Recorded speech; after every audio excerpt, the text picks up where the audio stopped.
Thank you, Mr. Dura. I'm sorry, and that's a pretty powerful statement. The media has joined the party of the noisy party. Very strong statement, but that small coverage of history is really, I think, very timely. Now, I wonder how the public broadcaster sees this. Johar Sircar is presently Chief Executive Officer of Prasar Bharati, the Broadcasting Corporation of India that supervises the two national broadcasting networks of India, All India Radio and Doordarshan, and, as Nalin referred to, a man used to politics and the media, but a zeal for education, culture, anthropology, as he told me during the break, and handcrafts and handloom. So I'm very much looking forward to hearing what Johar has to say about this media revolution, myth or reality.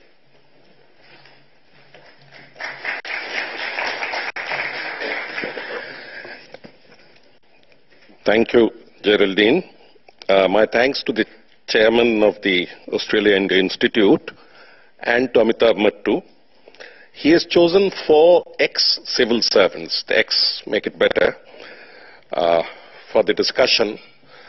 2 of them went on to become governors. 1, the fiery lady you heard yesterday, is sure to become a cabinet minister very soon, and let's see where the 4th goes. Now, since Nalin and I haven't spoken at all on this subject, but we tend to agree on most statistics, most trends.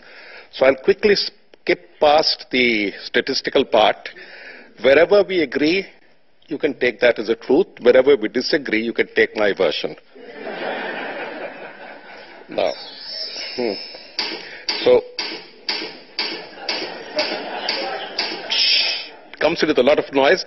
Anyway, these are the bare statistics. Where I wanted to focus is the media as a whole. Instead of taking it print and TV, there are other components as well. We have 82,000, 14 billion to 15 billion is the size of the industry. When he says that's pretty low, you've got to take purchasing power parity and other factors in. Number of TV households, radio households incidentally are quite a lot. It's 50 million here, but another 80 million on FM channels. Film industry size, for its influence, is woefully inadequate. For the influence that the film industry has in India. Wow, who's put on? These are all statistics. The one that's more important is that TV controls. TV has an annual growth rate of 11%, going up to CAGR of 17%. So that is where the future lies. Next is print. That's 9% growth, which defies most international trends, and the total is 15% growth for the media. Move on. The next part is on circulation, which we can practically skip. Media circulation. This is interesting in terms of numbers, though, as Nalin said, the numbers really don't matter. In fact, if you take the absolute number of the largest Hindi daily, it's more than the population of 3 countries put together. I mean, that's the way. The growth, the last point, is the most important. Growth is defying the international decline trend, or trend of decline. We agree on that point. Now, on the print media, you can see the global print subscription is declining. He has shown it more emphatically. I don't know, it's a bit skewed, but never mind. It's more or less the same point. The US market, that's the digital media coming up. That bottom line. That is a guy to watch. Print media, they've botched up the statistics here, but the fact is that advertising does matter in India. TV channels 831, he said the same thing. We'll come to the conclusion part, which is more important. Subscription revenue and advertising revenue, we'll come to this again. Films, this is just for statistics, we'll get it with you. The interesting part is the unifier of India has been the Hindi films, which had about 25% share. It set the cultural base of modern India. It's coming down. That is something, a bit of a worry.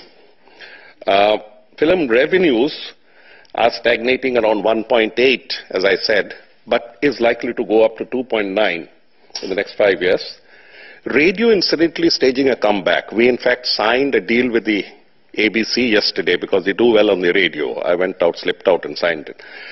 Radio. Radio.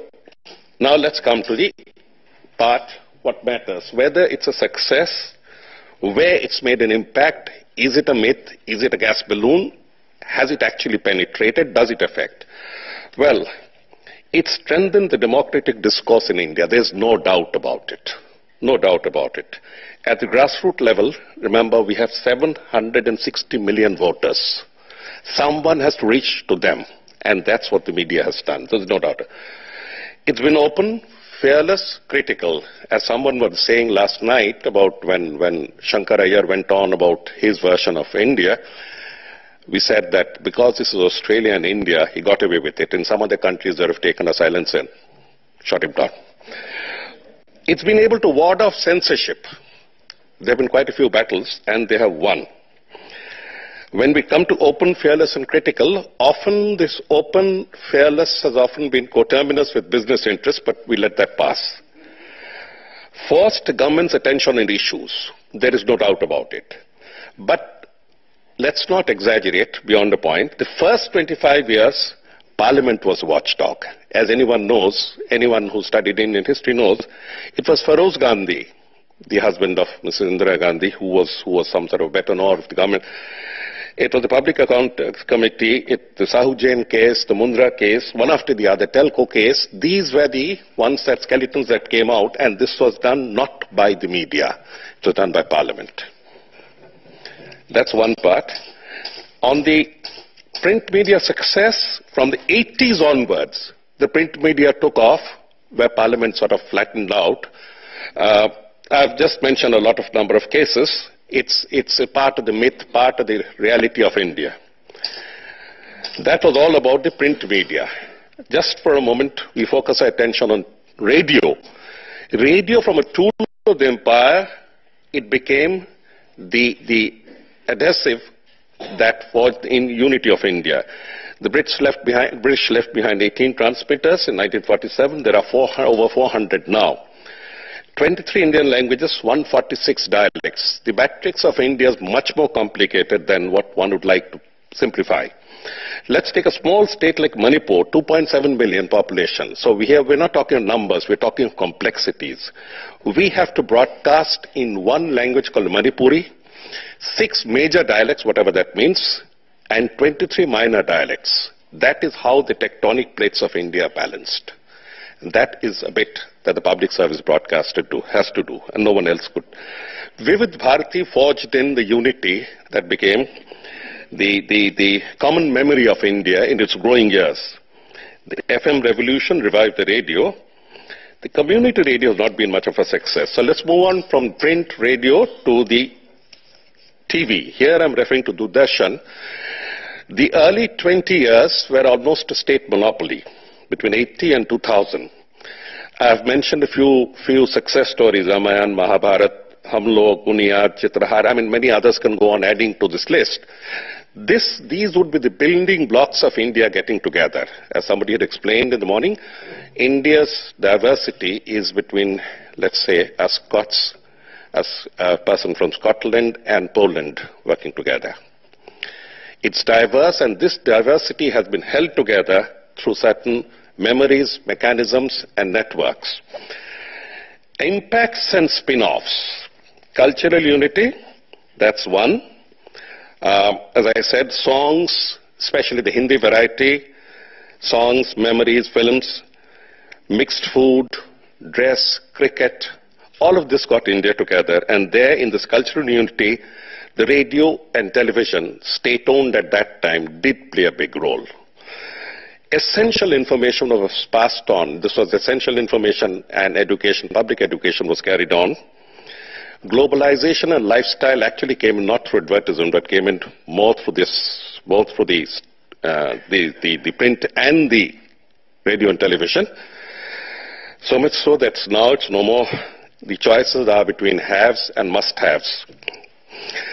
Hindu consciousness. This is one sensitive idea about which we don't discuss much in public.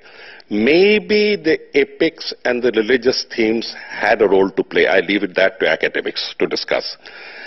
Social activism would also be spurred on these medium. Rajini, Ye Jo Hai Zindagi, Ulta Pulta, these were all shows that mimicked society, mimicked government, mercilessly attacked the government on the state media. The next part of the success belongs to the private satellite channels. From 2000 onwards, it's a private satellite channel. When it was demonopolized, I was converted to one more player. This is the stage where, now the trends that one observes is that the general entertainment channel, people's popular entertainment becomes the base. At any cost, popular entertainment, reality shows, soaps and serials, competitions, songs and films. Popular entertainment becomes partly standardized. I call it Bolly packed. There's a Bollywood element, the Hindi film element that comes into almost everything. News becomes competitive sensationalism. One after the other, telcast, 2G spectrum, other society. It's competition. Bloodthirsty, trial by media. Before I'm misunderstood, let me clarify that every time I see a corrupt civil servant go to jail, my heart leaps with joy. At least you have done something that we couldn't do. But that's not it. But trial by media has been taking it too far because there is no jury. It's only a one way. I am the judge, I am the jury, I shall condemn you with all my fury. Heads off. Heads must roll. The next part is the profit loss and corporate. This Nalin had also touched. All major news channels are making losses. 3 have marginal profits to show. I have all the accounts with me. All of them are making losses, yet sustaining. Mission or mystery? I leave it at that. I'm supposed to be within certain limits. Nalin has already given you strong hints. Mergers and acquisitions are taking place. He had mentioned, so we can go on, CNN, IBM, tying up with the Ambanis, Times of India and other groups penetrating every domain possible, the India Today group.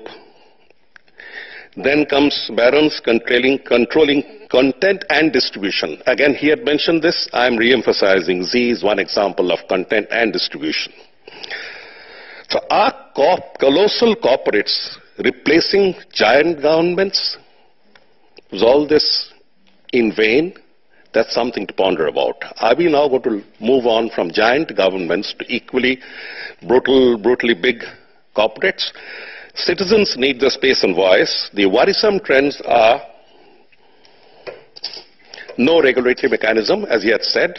We welcome a regulatory mechanism because we are now part of the same playing field. TV ratings have a monopoly. There's only one TV rating company that's controlled by a multinat. That multinat has had to leave certain countries because of their practices. Its matter is sub judice, so I can't say much more. 8,000 people meters for 1.2 billion people, and that also we don't know where they are. And then they go on rating X is great, Y is great, etc. Media baron, political nexus, many are MPs. He has also pointed out. So here we tend to agree, paid news and blackmail. The Election Commission, the Press Council of India, the National Broadcast Services Standards Authority, and citizens, all of us are worried. Major issues and failures. The major issues of India have been discussed threadbare. These are hardly ever projected. With poverty in India, it's a bit of a rubber band. You can take it down to 37%, take it down to 29%, depends on which yardstick you take. Disparity, 55 billionaires control 11% of India's GDP, whereas it needs 500 to control 10-11% of the GDP of the USA. That's where disparity comes in. This is hardly ever mentioned. Rural issues are viewed with urban eyes. Somebody mentioned the superstitions, emphasis on sex, crime, thrills. The common man, I repeat, is squeezed between the business and babudam. Babudam is a word that we use for the bureaucracy. My last few slides. The issues are civil society and transparency. The civil society and transparency movement in India goes back to about 50, 60 years. It was led by social activism, people's movements like the Chipko movement, right to information, yesterday we had a lot about it, consumer awareness movement, judicial activism, citizens' charter bill, blog space and netizens, they can't be ignored after Tahrir Square, WikiLeaks, procurement mandatorily on the web. I have not mentioned the Comptroller and Auditor General. That control, that is the total transparency space in India. Now, that space, the press is the interlocutor, media is the interlocutor, it's a beneficiary and a catalyst. It's more like a ladle that stirs it. It can't claim to be both the pot and the broth. That's my humble submission. It does stir it, but at times it appropriates to itself the area of both the pot and the broth. It cannot appropriate all the credit. It's just a ladle. The last trend that I can see is about the international trend that we see. We are all moving fast to digitalization. Print is digitalizing super fast. 950 mobile sets in India going on to 1 billion. Smartphones are growing. Tablet prices in India have come down to below $100 US dollars. Fixed TVs and fixed PCs are on their way out, or are being relegated to the weekend practices, weekend. It's going to be mobiles, and I keep insisting, our analysis is that the media would now have to run after their customers, streaming, IPTV, social media, webcast, that's the future. The only worrisome trend about this future is that it's not led by subscription revenue. It's led only by advertising revenue. How do we tackle that paradigm? That's the thing that we have to worry about. Bandwidth is a problem, but we have two national network projects on the ground now. National Knowledge Network, National Optic Fiber Network. Kerala has shown the way by providing 1 GB at $3 per month in 60,000 villages. That is where the future lies. Who pays, who benefits? As I said in the beginning, advertising revenues will take over. What the implications are for the advertising revenue, does it reinforce plutocracy? I don't know. I can't see that far. Digital revenue is always based on ads, not on fees and subscriptions. Digital democracy means ruthless competition. Thank you very much.